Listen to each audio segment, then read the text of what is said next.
warahmatullahi wabarakatuh. Selamat datang di pembelajaran PWU. Pada pembelajaran kali ini, Ibu akan menjelaskan mengenai pendahuluan tentang karya tulis ilmiah. PowerPoint ini Ibu ambil dari webinar APMI ya. Kamu bisa cari di Instagram APMI itu apa ya. Di sana banyak berkumpul para peneliti-peneliti muda yang meneliti baik di beberapa kompetisi tingkat nasional maupun luar negeri ya. Nah, kebetulan di sini sebenarnya tulisannya di sini ada bidang sains, teknologi, dan rekayasa ya. Namun di sini yang disampaikan masih secara umum, masih mengenai awal dari penelitian secara umum itu seperti apa ya.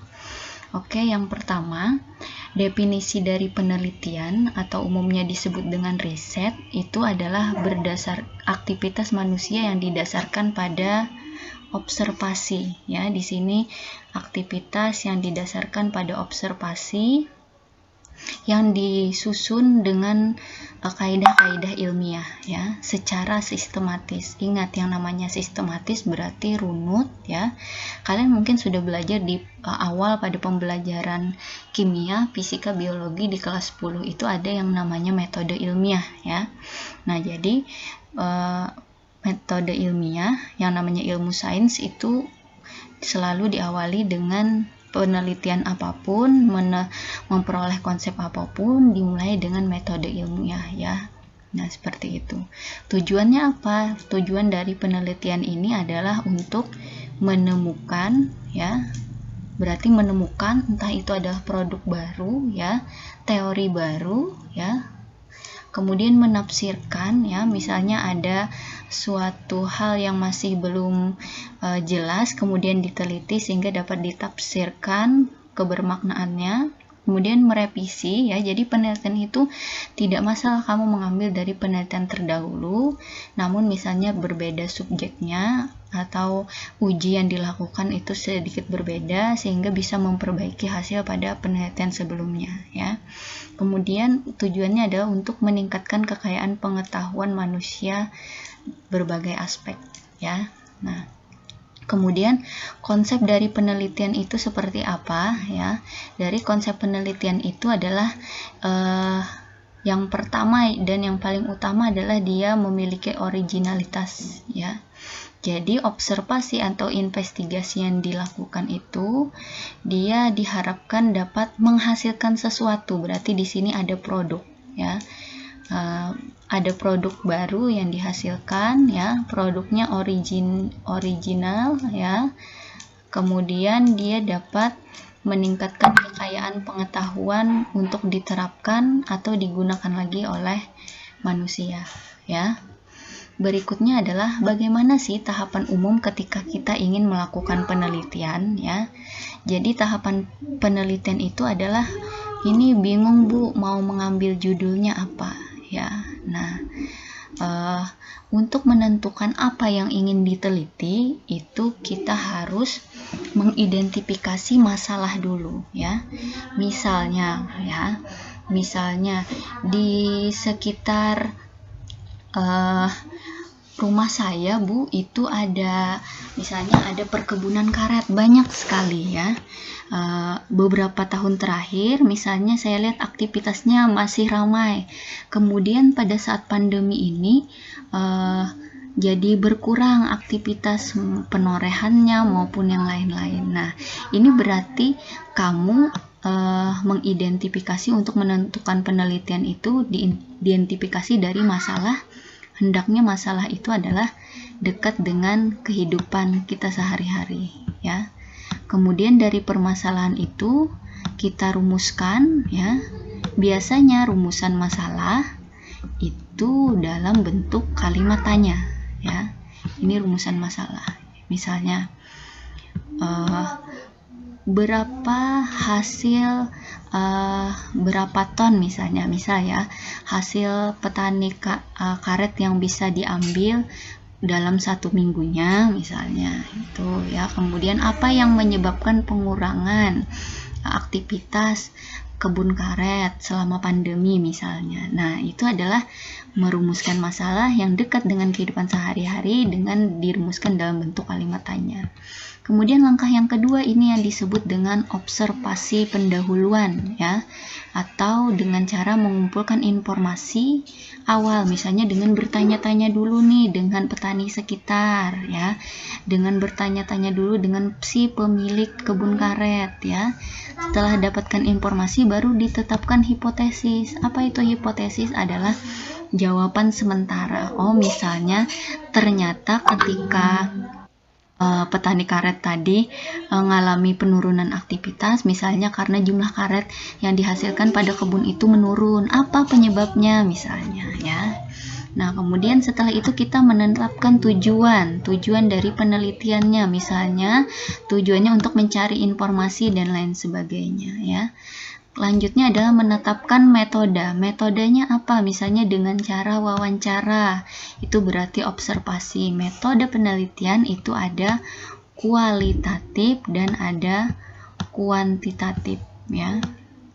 Kualitatif dan kuantitatif. Nah, ini nanti kita pelajari apa perbedaannya ya. Kemudian setelah itu melakukan eksperimen atau observasi dan mengumpulkan data. Misal tadi dengan cara kualitatif, melakukan wawancara, berarti kalian harus menyiapkan dulu daftar wawancaranya, angketnya. Setelah itu dapat datanya ya. Data yang dihasilkan itu akan diolah ya, baik secara deskriptif, dijelaskan ya dari sudut pandang kalian, kemudian didukung dengan berbagai literatur dan juga misalnya dengan pengolahan data secara statistik, ini secara perhitungan nanti. Nah, setelah pada tahapan ini maka akan diperolehlah kesimpulan dan saran. Nah, setelah itu yang terakhir adalah dipublikasikan atau disosialisasikan, misalnya dibuat di jurnal ya. Jurnal mana? Jurnal lokal, nasional maupun internasional. Nah, ini Masya Allah ketika kalian sudah melakukan penelitian, kalian sudah mengaktifkan berbagai keterampilan, mulai dari berliterasi, membaca, menulis ya, bereksperimen, berobservasi, berkomunikasi ya. Nah, itu sudah kalian lakukan. Jadi penelitian ini paket lengkap ya. Oke, kemudian bagaimana tahapan khusus penelitian ya? Nah, di sini ini mungkin khusus untuk penelitian yang fisika terapan ya. Di sini khususnya itu adalah misalnya membuat robot, aplikasi dan lain sebagainya. Ini khususnya di sini ya. Nah, kemudian secara umum, nah ini sama ya. Kebutuhan masalahnya apa ya. Kemudian, nah ini yang Ibu harapkan kalian bisa mengeksplorasi informasi dari berbagai sumber. Yang utama itu adalah jurnal dan buku ya. Jurnal dan buku. Kemudian menerapkan parameter. Nah, ini khusus untuk fisika terapan dan teknik ya. Ini Ibu tidak terlalu membahas ya. Jadi misalnya seperti membuat robot, misalnya robot yang bisa membantu manusia dalam meringankan pekerjaan, maka dibuat prototipnya dulu. Prototip ini adalah rancangan awal ya. Setelah dibuat rancangan awal, dimana diawali dengan masalahnya seperti apa, misalnya dan lain sebagainya, sampai membuat prototip. Kemudian prototipnya itu diuji bekerja, berfungsi atau tidak. Misalnya ada masalah, ada yang masih belum mantap ya, maka akan didesain ulang. Ini khusus untuk desain penelitian fisika FTR biasanya disebutnya ya, fisika terapan ya. Nah, kemudian yang ini yang kita ulang lagi ya, bagaimana penyusunan laporan penelitian. Ini nanti yang kalian kerjakan di kelas 11 ya. Setelah kalian membuat proposal, di mana proposal itu adalah dari bab 1 sampai bab 3 ya. Proposal itu dari bab 1 sampai bab 3. Bab 1 itu adalah pendahuluan ya. Bab 1 itu berisi pendahuluan, yaitu latar belakang ya. Latar belakang dan rumusan masalah ya. Latar belakang, rumusan masalah dan tujuan ini berisinya di bab 1 ya. Kemudian bab 2 ya. Bab 2 itu nanti ada tinjauan pustaka ya. Tinjauan pustaka itu misalnya kita ingin meneliti pengaruh pandemi terhadap petani karet ya. Jadi tinjauan pustakanya isinya apa? Tinjauan pustakanya isinya tentang petani karet ya, dan lain sebagainya. Itu tinjauan pustaka. Kemudian bab ketiga itu metode tadi ya. Cara apa yang digunakan untuk menjawab tujuan tadi ya. Kemudian bab 4 ya, itu berupa hasil dan pembahasan ya. Setelah kita melakukan eksperimen, observasi ya, bab 4 dituliskan pembahasannya seperti apa dari data yang sudah diperoleh. Kemudian bab kelima adalah kesimpulan dan saran, dan terakhir adalah daftar pustaka ya. Nah, daftar pustaka ini biasanya ada pakemnya ya. Misalnya untuk penulisan daftar pustaka dari buku, dari jurnal, dari internet, itu seperti apa, ada aturannya ya. Oke, yang menarik adalah ketika kalian melakukan suatu penelitian di mana diawali dengan pembuatan proposal dulu ya. Maka yang biasanya baik ini proposalnya untuk menyelesaikan tugas dari sekolah maupun proposalnya nanti akan kalian ikutkan dalam berbagai kompetensi dan lomba, maka yang menarik bagi orang untuk membaca penelitian kalian ini adalah di latar belakang pintar ya, di bab 1 ya. Nah, di sini penting adalah mengapa penelitian itu dilakukan ya. Latar belakangnya apa, alasannya apa ya. Nah, kemudian menjawab keingintahuan penelitian untuk mengungkapkan suatu gejala untuk menerapkannya menjadi suatu tujuan ya. Kemudian apa yang mendorong dari peneliti sehingga perlu melakukan penelitian itu ya. Jadi di latar belakang ini diuraikan yang beberapa poin tadi ya. Kemudian selain itu proses identifikasi masalahnya seperti apa. Nah, dan didukung oleh fakta ya. Misalnya pada penelitian tadi menurunnya produksi karet misalnya di daerah ini, kira-kira apa yang menyebabkannya? Misalnya, oh ternyata seluruh Indonesia itu produksi karet memang menurun, dan bahkan misalnya Indonesia mengimpor karet sintetis. Nah, itu faktanya dapat dari mana? Misalnya dari Dinas Pertanian dan lain sebagainya. Fakta itu harus dari sumber yang jelas dan tahun terbaru. Nah, itu bagus ya. Jadi di latar belakang diuraikan 3 poin ini ya. Kemudian hipotesis ya. Hipotesis itu adalah jawaban sementara ya. Tapi tidak semua penelitian menjelaskan tentang hipotesis ya. Hipotesis ini berupa pernyataan singkat yang dirumuskan berdasarkan tinjauan pustaka dan menjadi dugaan jawaban sementara ya. Nah, jadi hipotesis itu ada 2 nanti, ada hipotesis 0 ya, dimana hipotesis ini yang tertolak ya, hipotesis yang tertolak, sedangkan hipotesis 1 ya nanti ada H0 dan H1. H1 itu hipotesis yang diterima ya. Nah, itu hipotesis jawaban sementara. Kemudian rumusan masalah ya. Masalah yang diteliti itu harus jelas dan konkret ya. Nah, ini ada lagi, rumusan masalah tidak harus dalam bentuk pertanyaan ya ternyata. Jika dipandang perlu, rumusan masalah dapat dicantumkan penjelasan asumsi. Jadi, dicantumkan dalam bentuk pendapat atau asumsi yang menjadi batasan masalah ya. Batasan masalah ini maksudnya misalnya tentang penorehan karet tadi, kita menelitinya di satu kebun karet saja, misalnya di daerah Plehari ada berapa lahan jumlah kebun karet, tapi misalnya yang diteliti dari satu perusahaan saja misalnya ya. Nah, seperti itu. Itu yang dimaksud dengan batasan masalah.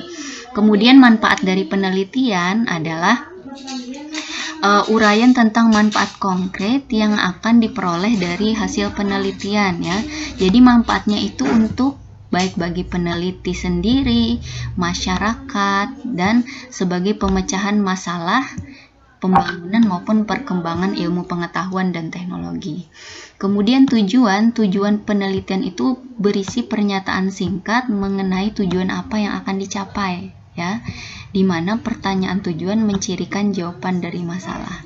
Nah, terkait dengan tujuan ini nanti ada kaitannya dengan bab 5 atau penutup, di mana penutup ini ada kesimpulan. Nah, jadi di kesimpulan nanti itu disimpulkan harus sesuai dengan tujuan dari penelitiannya ya, harus disesuaikan dengan tujuan penelitiannya. Nah, itu untuk tujuan ya.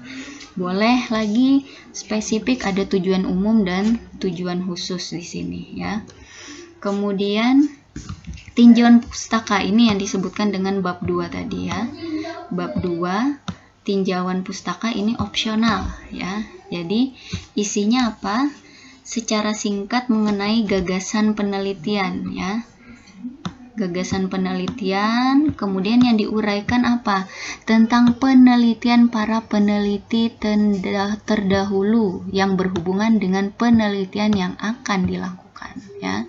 Kemudian menunjukkan bahwa permasalahan yang akan diteliti belum terjawab pada penelitian terdahulu. Jadi pada penelitian terdahulu misalnya ada yang belum terjawab, atau misalnya masih belum selesai ya, atau belum diketahui apa penyebabnya, maka ini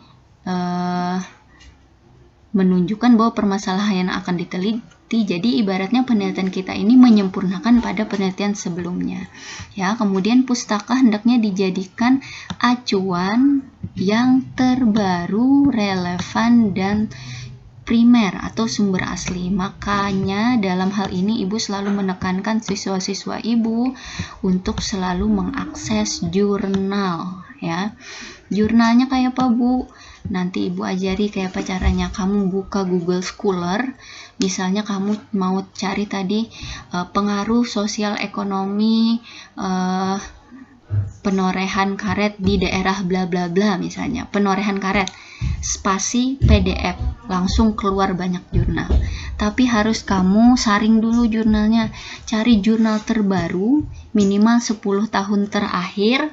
Misalnya nih tahun 2020, kamu cari ya minimal 2006. Jangan kamu cari yang 1995, jauh sekali ya. Kemudian relevan, primer, dan sumbernya asli. Misalnya bagus lagi kalau kamu cari jurnalnya yang internasional ya. Kemudian di tinjauan pustaka juga menguraikan teori, temuan, dan bahan penelitian dari pustaka yang dijadikan landasan dan acuan pemikiran untuk melakukan penelitian ya. Kemudian terkait dengan metode ya. Jadi metode ini adalah, nah ini sebenarnya akan ibu jelaskan nanti ya, karena metode ini sangat lumayan kompleks ya. Intinya di sini adalah metode itu terkait dengan bagaimana kita mengumpulkan dan menganalisis data untuk menjawab permasalahan baik di lapangan, di lab, ataupun penelitian hanya berdasarkan tinjauan literatur ya. Penulisannya harus jelas dan lengkap ya. Nah, kemudian metode penelitian itu isinya apa saja, tempatnya ya, yang dilakukan penelitian di mana. Misalnya kalau penelitiannya sains, di lab kimia, Saintek, Man ICT. Kemudian alat bahan yang digunakan apa, perlakuannya apa. Misalnya mau membuat sabun cuci tangan dari pandan misalnya, ada beberapa perlakuan, misalnya ada 3 formula yang diberikan, ini termasuk perlakuan ya. Prosedurnya seperti apa, cara kerjanya seperti apa. Kemudian setelah itu dapat nih, sudah sabun cuci tangannya sudah diperoleh dengan berbagai formula tadi, maka akan diuji. Misalnya diuji bisa mengiritasi atau tidak ya. Oke, kemudian Ibu lanjutkan ya. Nah, terakhir di sini yang paling penting adalah ada bagan alir dari penelitian. Nah, ini nanti yang akan Ibu jelaskan ya pada pertemuan berikutnya.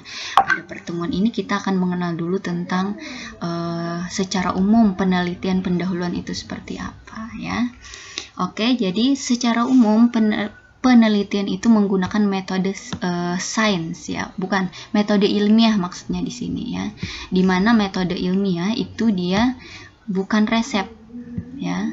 Ini adalah imajinasi, intelijensi, dan kreativitas. Nah, ini yang Ibu sebutkan, ketika kalian meneliti, maka kalian akan berimajinasi, meningkatkan intelektual kalian ya, dan kreatif, baik menulis, membaca, dan lain sebagainya ya.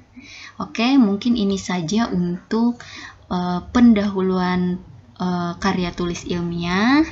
Jika ada pertanyaan, silahkan kalian tuliskan pertanyaannya pada telegroup ya. Pada pertemuan ini tidak ada tugas, Ibu harap kalian bisa menyimak dengan benar, tapi pertanyaannya tuliskan di tele ya, atau di e-learning. Oke, pembelajaran kali ini Ibu cukupkan. Assalamualaikum warahmatullahi wabarakatuh.